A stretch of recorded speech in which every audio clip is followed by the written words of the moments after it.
আসসালামু আলাইকুম, viral news চ্যানেলে আপনাদের স্বাগতম। রাত্র হইলে দুই ভাইয়ের অত্যাচার শুরু হয়ে জায়গা।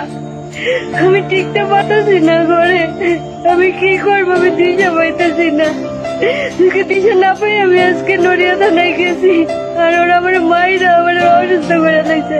দুই ভাই বললে আমার সাথে শুইতে হইব, থাকতে হইব, ফিজিক্যালি করতে হইব। দুই ভাই উজ্জ্বল ব্যাপারী দুই ভাই এইসব ধরনের কথাবার্তা বলে আমার সবটা সময়। একটা স্বর্ণের কানের টেন্না বলে যে এই কানেরটা তোমার, তোমাকে কি লিখা ভাই। তারপরে বলে যে আমার সাথে একটা শুইতে হইব বা একটুখানি সময় দিতে হইব, তাইলে এই কানেরটা তোমার দিয়া দিন, আমার সাথে একটু শুইলে তোমার কিচ্ছু হইব না। এটা বলছে উজ্জ্বল ব্যাপারী, ওই যে কুকুর পাড়ের লগে ঘর।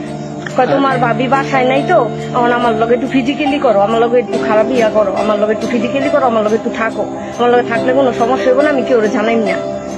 কিন্তু স্যার আমি 5 ওয়াক্ত নামাজ পড়ি, আমার বাবা অসুস্থ, আমি বাবা ভাই নিয়ে আজল ব্যাপারই ওই আমার একই কথা বলে যে আমার লগে না থাকলে তোর আমি কল্লা কাটলাম, এলাকার মধ্যে কেমনে থাকো সেটা আমি দেখা নিব, মানে আমার সাথে শুইতে হইব, এইসব ধরনের কথা বলছে সুজল ব্যাপারী সহকারে।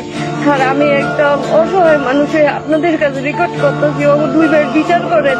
সুমন ব্যাপারীর কাছে কোনো বিচার পাই না। সুমন ব্যাপারী বলে যে আমি বিষয়টা দেখতেছি, কিন্তু সহযোগিতা চেয়েছেন? হ্যাঁ চাইছি, বলছে যে সুমন ব্যাপারীর কাছে যাও, কিন্তু হেরা তো সুমন ব্যাপারীরে ধরায় দেয়। প্রশাসন কি আপনাকে সুমন ব্যাপারীর কথা বলছে? জি জি আসছিল প্রশাসন? জি আসছিল, ওরে আলম স্যার আসছিল। আলম স্যারে বলছে যে সুমন ব্যাপারীর কাছে সব বিষয় জানাইবা, কিন্তু আলম স্যারে কোনো প্রতিবাদ করে নেই। সুমন ব্যাপারীরে বলছি, সুমন ব্যাপারী বলে যে আলম স্যারেরে জানাইবা, কিন্তু আমি কোনো প্রতিবাদ পাইতেছি না। আমি কি করবো এমন অবস্থা, আপনারা বললা দেন।